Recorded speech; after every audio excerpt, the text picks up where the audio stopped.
Prontinho. Boa noite, gente. Eu me chamo Vitor, né? Eu sou mestrando aqui da UFRJ e já faz um ano que eu estou aqui e eu vou compartilhar um pouquinho de como funciona, né, a entrada num programa de pós-graduação, como funciona o processo seletivo, do início ao fim, né? Geralmente um processo seletivo ele dura mais do que 2 meses, ele dura de 3 a 4 meses, né? Então, é um período de estudo em que a gente fica ali aplicado a cada etapa do processo. E eu vou falar um pouquinho da historicidade da pós-graduação aqui no Brasil. Rapidinho, em 1930, o Conselho Nacional de Educação foi criado, e aí já foi pensado estratégias de um aval maior ao estudo de acadêmicos, né, de pesquisadores. Então, em 1951, foi criada a CAPES, e só em 1965 tivemos o primeiro curso de mestrado da USP, de São Paulo. Então, após isso, em 2021, nós já temos cerca de 7 mil cursos de mestrado e doutorado aqui no Brasil, e são cerca de 300 mil pesquisadores, né? Então, para a entrada nesse programa de pós-graduação, tanto para mestrado e para doutorado, a gente tem esse processo seletivo, e ele se difere dependendo da instituição ao qual a gente está tentando entrar, né? O processo seletivo ele é sempre diferente um do outro, e como aqui a gente está em pessoas do estado do Rio e do estado de São Paulo, eu trouxe dois exemplos de processo seletivo para a gente conversar aqui e pensar os melhores modos da gente conseguir ingressar num programa de pós-graduação. Geralmente, os programas aqui de pós-graduação do estado do Rio, eles contam com 6 etapas. O aqui da Rural, em psicologia, ele é dividido em 6 etapas. Então, a gente tem a etapa da inscrição e da documentação necessária. Após essa homologação e a inscrição no processo, a gente tem a avaliação do pré-projeto de pesquisa, que é talvez o componente que seja que a gente precisa estudar mais durante esse processo. Depois da avaliação do pré-projeto, a gente tem a avaliação escrita, a avaliação oral, e depois de ter sido aprovado, a gente tem a prova de idiomas, ela fica para depois. No caso da DINAR, que é do estado de São Paulo, eu trouxe o exemplo da USP, que é o processo, a pós-graduação em educação, o edital que saiu em março desse ano, ele conta com 5 etapas. Então, a prova de idiomas ela não está, mas ele conta com todas as outras etapas que tem aqui do Rio. Bom, essas são assim as informações gerais do processo seletivo. E para a gente saber como a gente quer entrar na pós-graduação, a gente tem que escolher, né, a partir dos editais que são postados em cada instituição, em cada página da instituição é sempre postado um edital, processo seletivo, e geralmente eles são feitos no período de março a setembro.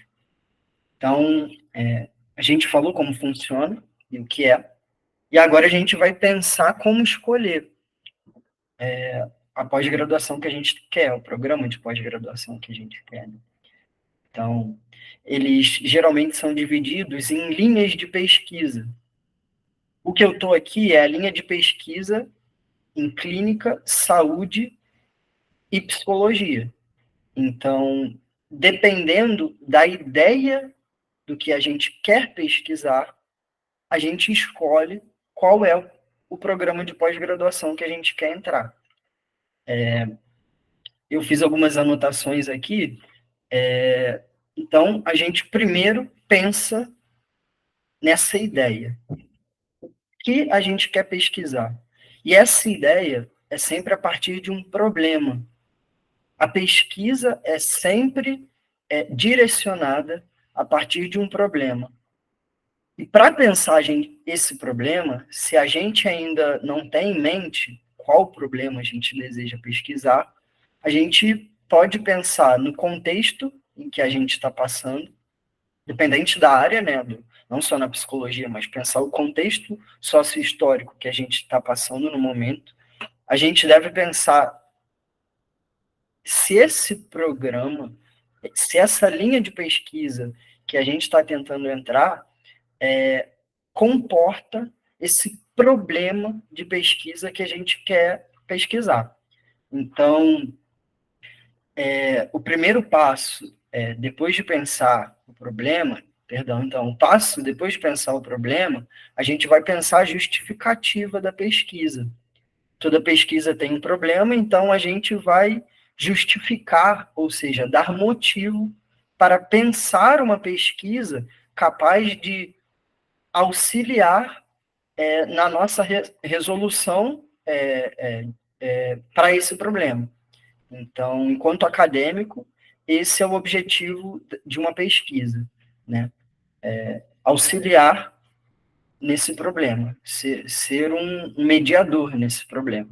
Então, os processos seletivos, os programas de pós-graduação, eles geralmente têm cerca de 20 professores, e para a gente entrar, a gente tem que escolher dentre esses 20 professores, 2.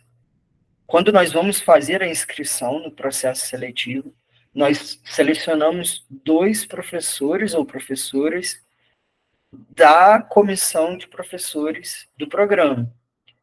Então, após o edital ser publicado, vou compartilhar aqui a tela com vocês para dar um exemplo de como funciona. Aqui está o edital da Rural de Psicologia, que saiu esse ano, em março, né? E aí aqui ele diz as linhas de pesquisa, linha 1, aqui, ó. E aí a gente vai ler aqui o que a linha pesquisa, ó. Ela faz pesquisas território de existência, ambiente, construção de subjetividade, representação social, memória social. Vamos supor que eu quero pesquisar sobre memória social. Então, eu já venho aqui, opa, essa é a linha de pesquisa que eu quero. No edital mesmo, ele já diz aqui quais são os professores que trabalham nessa linha de pesquisa. Então, a gente vai dar uma olhada aqui quem, por exemplo, trabalha com memória social. Opa, o professor Denis Giovanni trabalha com memória social. Então, a gente vai, abre o Lattes dele aqui. Essa é uma dica muito importante, muito necessária. Se aproximar ao máximo da linha de pesquisa, do programa e do professor ou da professora orientadora que a gente deseja. Esse é o caminho mais ideal. Então, a gente vem aqui, ó, ver a atuação do professor, né, e tal, e ver lá embaixo quais são as pesquisas que ele já fez. Ó, bom, ele já trabalhou com memória social e regimes políticos, memória social, acontecimentos remotos. Opa, ele trabalhou aqui na exploração e desenvolvimento de pesquisas teóricas e plurimetodológicas. Então, memória social. Bom, eu quero trabalhar com memória social. Essa linha de pesquisa trabalha com memória social, esse professor trabalha com memória social. A partir daí, a partir dessa escolha da linha de pesquisa do professor, a gente vai pensar esse problema de pesquisa, essa justificativa de pesquisa, alinhando o máximo possível ao trabalho do professor que a gente quer que seja orientador. Porque na hora de dar as notas lá, no processo seletivo, é a comissão da linha de pesquisa e o professor quem vai avaliar diretamente todas as etapas do processo seletivo. Então, quando a gente escreve um pré-projeto, Ele é diretamente lido e avaliado, corrigido por esse professor.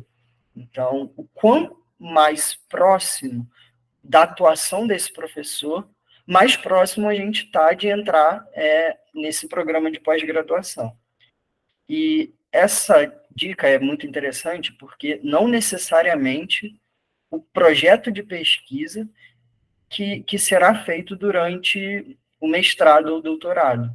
Após o ingresso, esse projeto é modificado o tempo todo, o tema, o modo dele ser feito, esse pré-projeto é mais para os professores avaliarem a nossa capacidade de estar ali dentro do programa, de sermos realmente pesquisadores.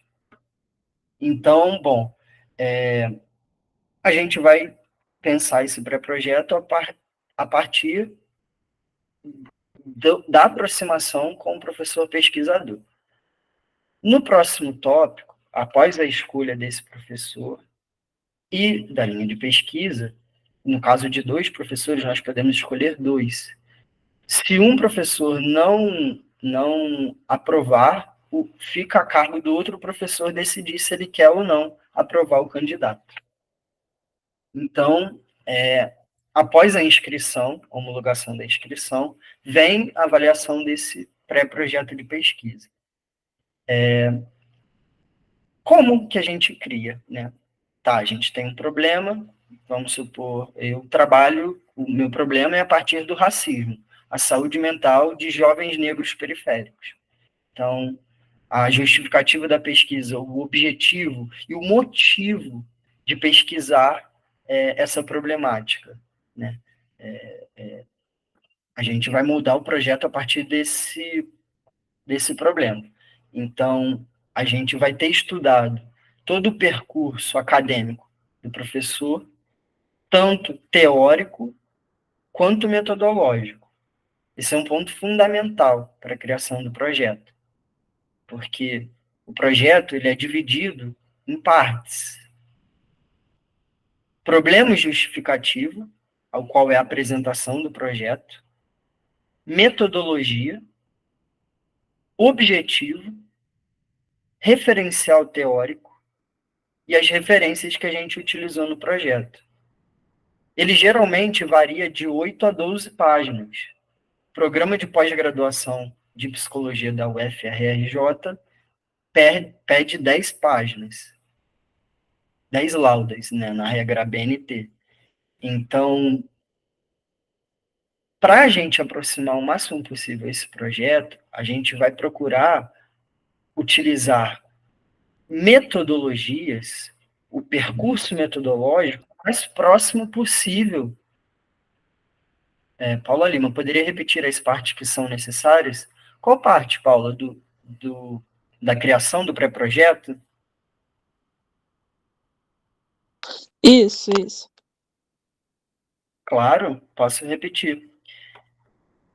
Ele é composto pela apresentação, ao qual a gente traz o problema e a justificativa da pesquisa, o motivo que a gente está querendo pesquisar esse problema, a urgência e a necessidade de pesquisar esse problema.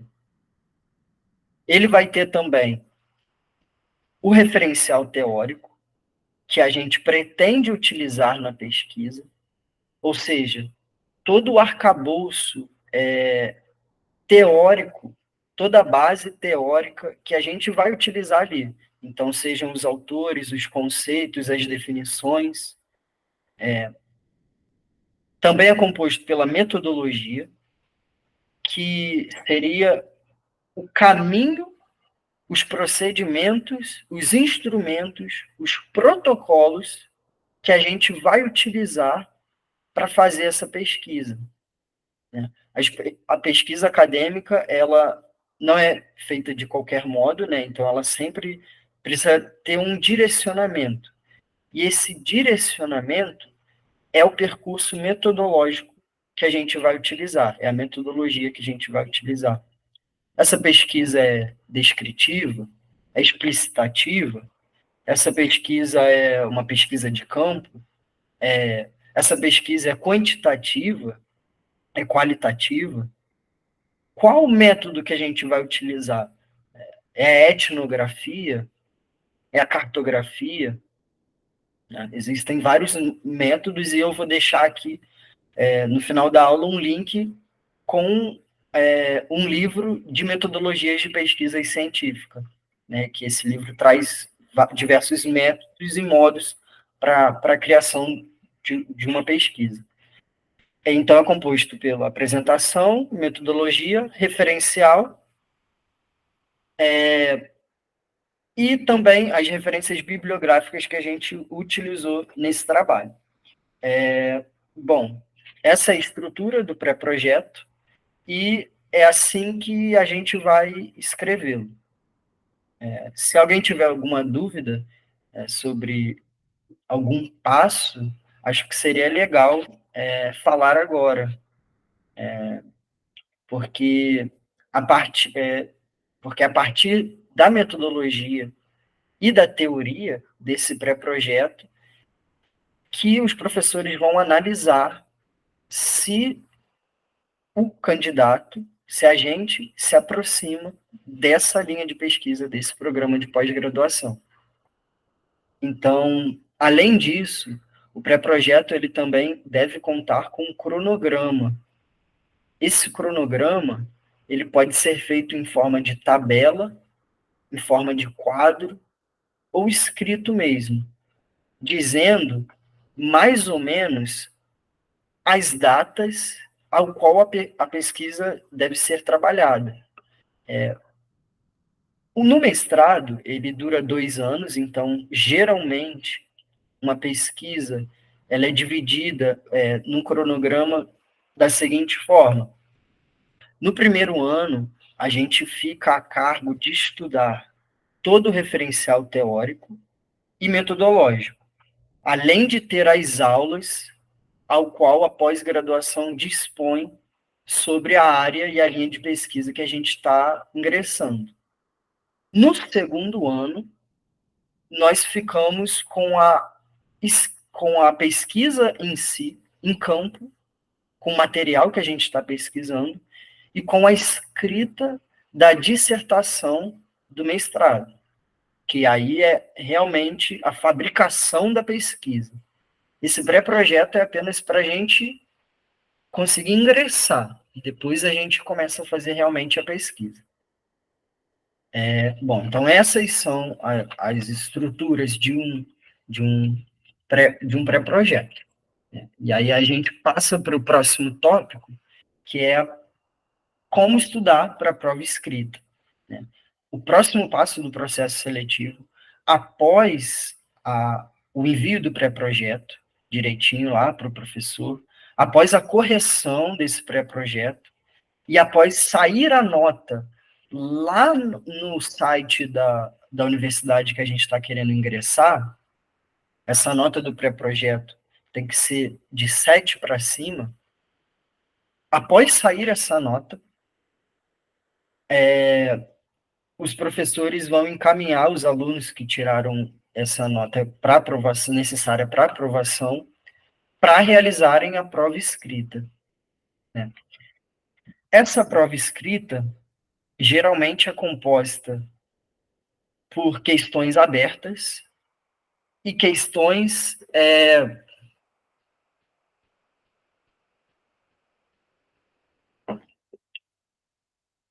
que lá no edital, quando é publicado, os professores já colocam todo o referencial necessário para o estudo dessas questões. E aqui a gente tem uma diferença. No programa de pós-graduação da Rural, essas questões são abertas, porém específicas, de cada professor, de cada área. E no caso da Diná, que é de São Paulo, na USP, por exemplo, essas questões não são específicas. São as mesmas questões para todos os alunos, independente da linha de pesquisa.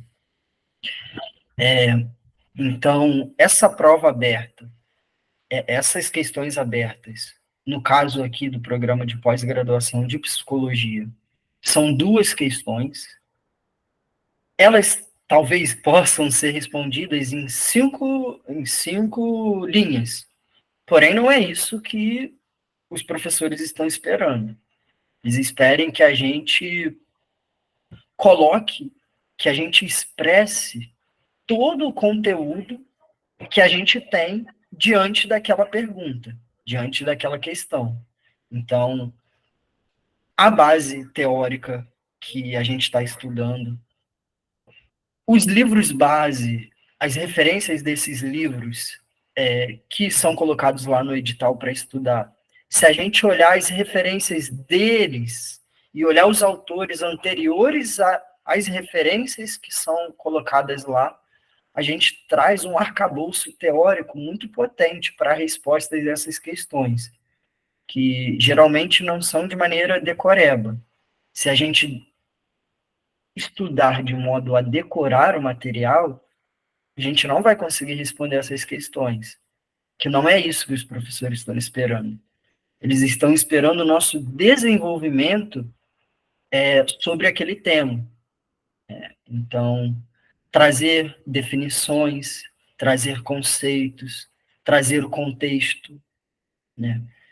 Uma dica muito interessante que eu utilizei para a realização dessa prova escrita, que dura geralmente 3 horas aqui, e na USP é um período maior, de 4 horas, é a criação de um rascunho. São disponibilizadas páginas em branco para a gente fazer a prova, e a criação de um rascunho antes da resposta das questões é muito interessante, porque ali no rascunho a gente consegue anotar os conceitos que a gente quer trabalhar na questão, as definições, os filósofos, todo o material teórico. A gente consegue traçar um mapa e um caminho para responder aquela questão de uma maneira mais elaborada. E há uma diferença aqui também, na prova escrita da Rural não tem consulta, e a USP disponibiliza a consulta durante 1 hora de prova. A gente pode olhar o material que a gente leva e depois responder a questão. Bom, eu trouxe aqui também algumas perguntas para a gente discutir aqui, que algumas pessoas fizeram. A Carla, que não está online, ela perguntou como que faz para a gente delimitar melhor o tema do pré-projeto de pesquisa. Então, qual é a maneira da gente estruturar realmente esse projeto, fazer com que esse tema, esse problema, realmente vire um projeto. Então, acho que a dica necessária aqui é aproximar o máximo possível do percurso acadêmico da orientadora ou do orientador que a gente quer. Estudar a metodologia que ele utiliza, estudar a teoria e toda a base teórica que vai estar lá no Lattes sobre o percurso acadêmico dele ou dela e fazer, moldar o projeto a partir dessa aproximação. Uma outra pergunta aqui que o Felipe trouxe. Ele perguntou se é possível fazer o mestrado sem ter que morar no local onde é esse programa de pós-graduação.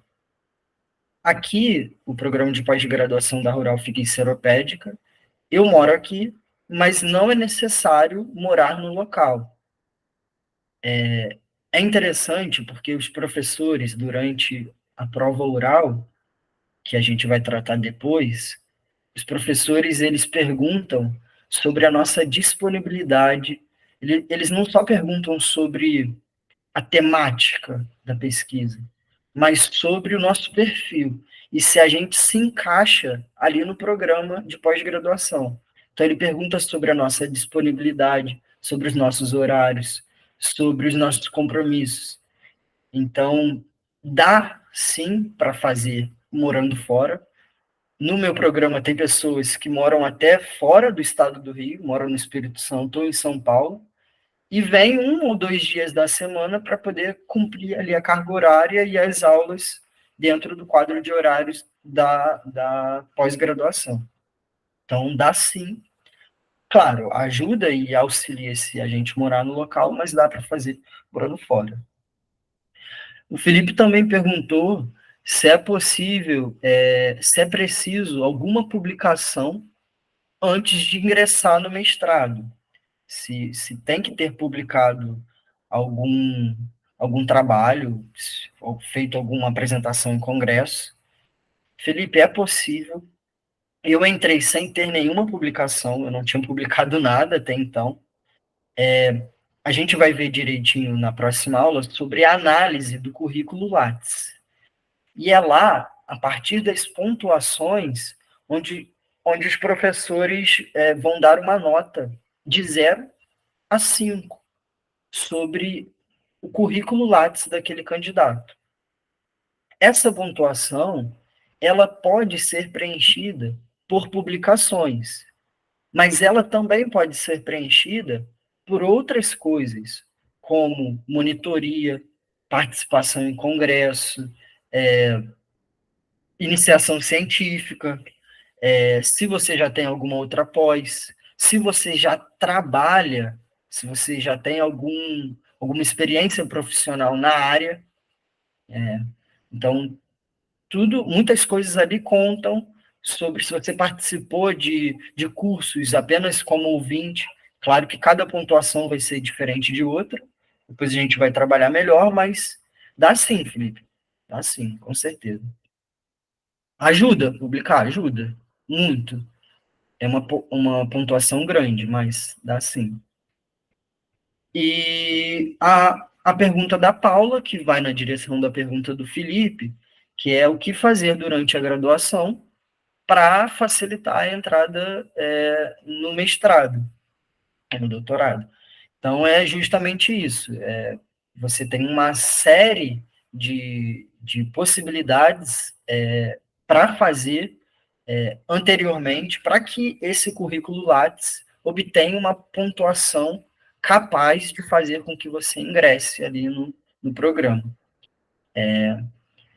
Geralmente, os professores, eles têm 1 ou 2 vagas para orientação.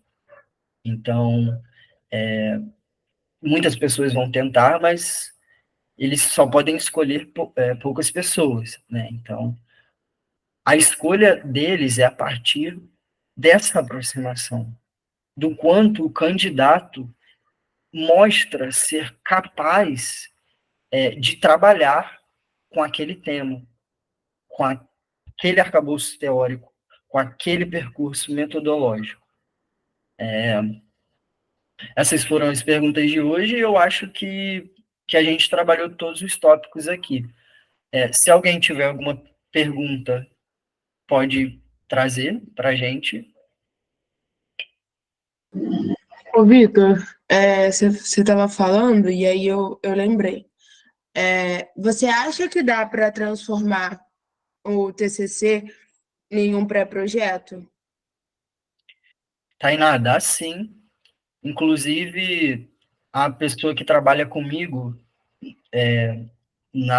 junto com a mesma orientadora, ela já Uhum. está no doutorado, e o tema da pesquisa dela é o mesmo do mestrado e o mesmo do TCC. Ela foi só atualizando, trazendo novas discussões, e a partir da pesquisa do TCC, influenciou a pesquisa do mestrado, né, que trouxe nova pesquisa para o doutorado. Então, é sim, com certeza. Tá bom.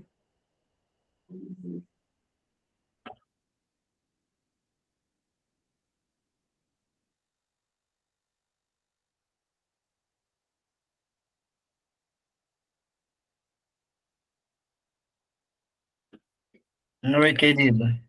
Oi, eu queria saber, não sei se é uma pergunta pertinente, mas enfim, a diferença do mestrado profissional para o mestrado da área da educação, porque existem, eu acho que 2 vias aí para se fazer o mestrado, não é isso?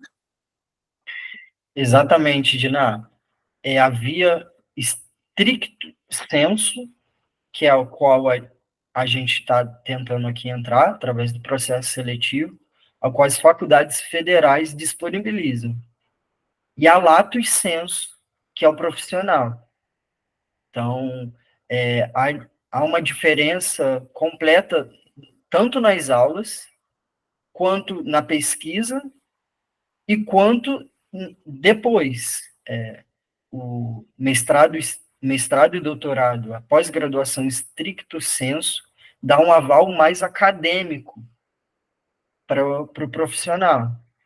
E a lato sensu, um aval mais profissional ali para a pessoa. Tá, obrigada.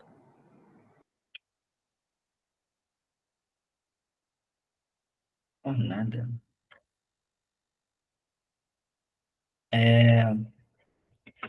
Então, na próxima aula, que é amanhã, eu vou tratar sobre os outros 4 tópicos, que são a prova, a arguição oral, né, após a prova escrita. A cada etapa, os professores eles vão dando a nota sai no edital, e aí a gente sabe se continua ou não no processo seletivo. Né? Então, se a nota do pré-projeto não chegou a 7, o candidato, infelizmente, não continua. A partir dessa etapa, são a prova escrita, a prova oral, análise do Lattes, o candidato terá um somatório das notas. Então, são somadas as 4 notas e dividida por 4 para saber o resultado. Então, os próximos tópicos de amanhã é a arguição oral, a elaboração de uma carta de apresentação para o professor que a gente está tentando entrar, tentando pedir para ser orientador, né? Então, essa carta de apresentação não é obrigatória, ela não está no edital, porém é um meio muito interessante da gente se fazer conhecido do professor ou da professora que a gente está tentando a parceria. A gente envia por e-mail mesmo uma carta apresentando a gente, né, sobre perfil acadêmico, profissional, pessoal, interesses, necessidades, urgência de estar ali na pesquisa, vontade. A gente apresenta não só o nosso conteúdo, mas a nossa expressão e a nossa vontade de querer estar ali. Então, arguição oral, carta de apresentação,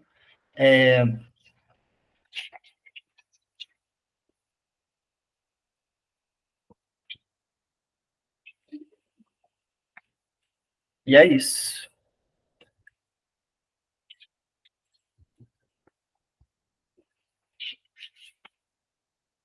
É isso. Na próxima aula a gente vê esses próximos tópicos.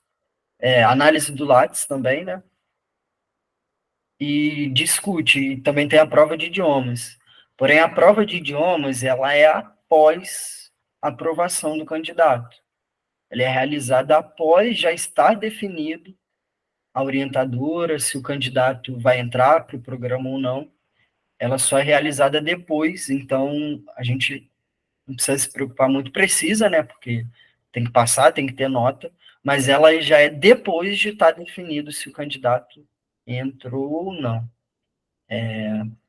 Então, gente, eu acho que é isso. Acho que a gente conseguiu desenvolver bem esses tópicos. O Felipe está fazendo uma pergunta. Vitor, desculpa, eu travei um pouquinho, agora que eu consegui abrir o microfone.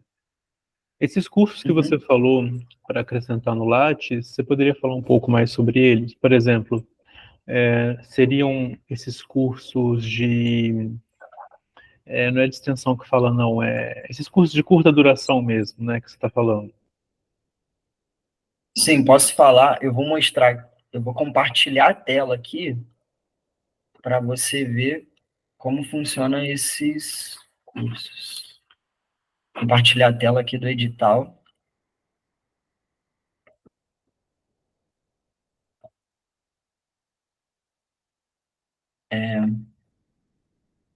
Todo edital tem essa tabela aqui, ó, sobre a análise do Lattes. Ele diz sobre a pontuação máxima ser de 5 pontos. E ele diz cada critério que conta a pontuação e diz sobre cada pontuação a partir desses critérios. Aqui sobre os cursos, ele menciona, ó, curso de capacitação, de extensão ou de aperfeiçoamento. Esses cursos têm que ter no mínimo 30 horas, e aí eles se dividem entre área de concentração do curso, se tem a ver com a temática da linha de pesquisa do programa, ou qualquer outra área. Então, por exemplo, durante o meu processo seletivo, eu não fiz nenhum curso de capacitação com mais de 30 horas na área. Porém, eu fiz 2 cursos que tinham mais de 30 horas que não eram da área. E aí, então, aqui eu fui com 0,6 pontos, valendo 1 ponto. Então, tem esse total aqui também, que eles sempre colocam, que não adianta também colocar 1000 cursos e dizer que tem 5 pontos a pontuação máxima. Não, eles dão um critério aqui, ó. Cada tópico tem um critério de pontuação máxima. Então, por exemplo, aqui, ó, experiência e iniciação científica. Se a gente fez durante a graduação, sendo remunerada ou voluntária, a cada semestre a gente ganha 0,5. Só valendo 2, né? Então, só tendo o total de 1 ponto. Então, pontuação máxima 5 pontos. Por exemplo, o candidato fez aqui um curso de capacitação na área, ele levou 0,5. Aí participou em monitoria, 2 semestres, levou aqui mais 1 ponto, 1,5. Ele não trabalhou na área, mas ele participou em evento científico, apresentando um pôster, foi mais 0,4, 1,9. Fez 1 ano de iniciação científica, ganhou mais 1 ponto, foi para 2,9. Então, é mais ou menos assim que é feita a avaliação do Lattes. Não precisa publicar, mas publicar é interessante porque aumenta bastante essa pontuação. Entendi. Mesmo que essas apresentações feitas em congresso eu tenha feito com outra pessoa, então são 2 autores, não interfere Sim, não, né? não interfere. Interfere. Ok.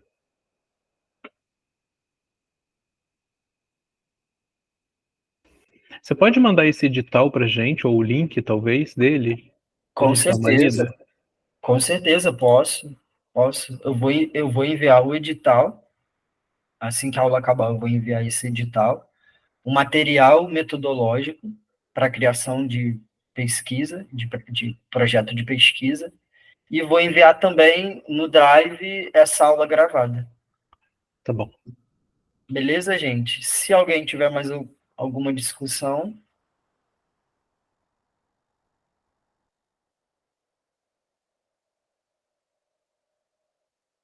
Bom, então acho que a gente pode encerrar, né? Eu agradeço muito, gente. Estou muito feliz de estar compartilhando aqui com vocês e quero dizer que é árduo, o processo seletivo é árduo, é realmente difícil, dura meses, são meses de estudo, mas é possível, é completamente possível.